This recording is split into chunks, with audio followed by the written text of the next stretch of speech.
వేయాల్సిందిగా. అరే చెత్తని డస్ట్బిన్లో కదా వేయాల్సింది. స్టూడెంట్స్ లోపలికి వెళ్ళండి, క్లాస్కు టైం అయింది కదా.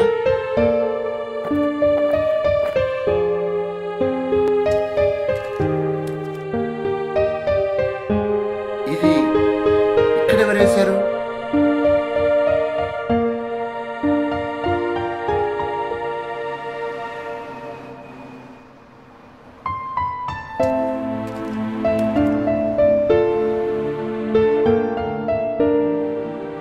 ఈ భూమి మీద మనిషి ఒక్కడే తన చుట్టూ ఉన్న పరిసరాలని పొల్యూట్ చేసుకుంటున్నాడేమో.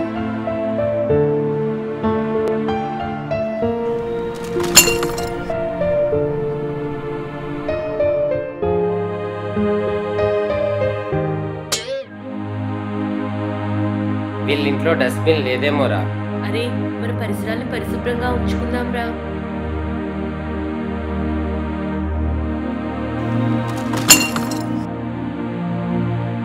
గుడ్ జాబ్ స్టూడెంట్స్, ఇంకా క్లాస్కి వెళ్ళండి.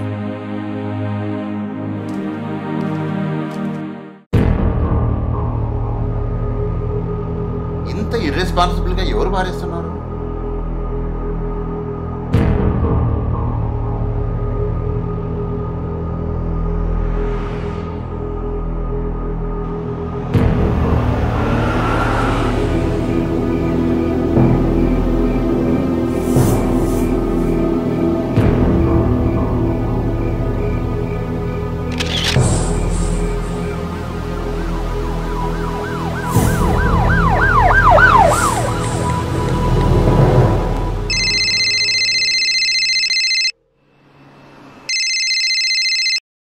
హలో బాబు, నిన్న నైట్ మీరు కారాపిన చోట మీ విలువైన వస్తువు పడిపోయింది. అది ఇద్దామని ఫోన్ చేశారు. అవునా? హ్యాంగ్ ఓవర్ దిగలేదు బ్రో.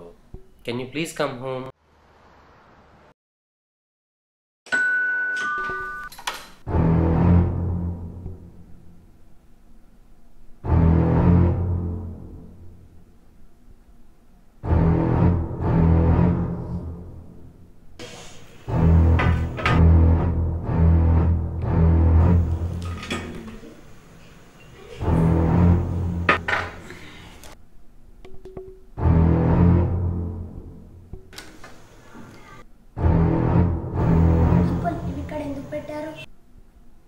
ఇల్లు చాలా క్లీన్ గా ఉంటుంది.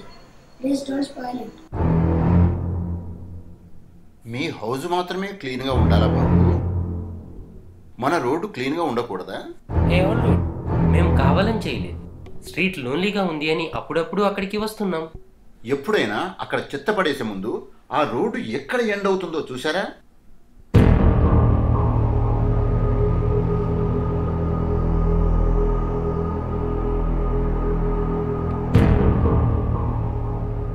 మీరు ఇలాంటివి రోడ్డు మీద పడేస్తే అవి స్టూడెంట్స్ మీద నెగిటివ్ ఎఫెక్ట్ చూపించవు. క్షమించండి, ఆ రోడ్ ఎండ్లో ఒక స్కూల్ ఉందని మాకు తెలియదు. బాబు, మన వయసుతో పాటు మన విలువలు కూడా పెరగాలయ్యా. ఈ ప్రపంచంలో పబ్లిసిటీ అవసరం లేని ఈ మూడింటిని ఎక్కడ పడితే అక్కడ పడేసి పబ్లిసిటీ ఇవ్వకండి అయ్యా. సారీ అండి, మేము అంత థింక్ చేయలేదు. మీరే కాదు, చాలా మంది ఆలోచించట్లేదు. ఎవరికి వాళ్ళు తమకు అవసరం లేని చెత్తగా పారేస్తున్నారు. అలా పారేసే ముందు ఒక్కసారి ఆలోచించండి. అంకుల్,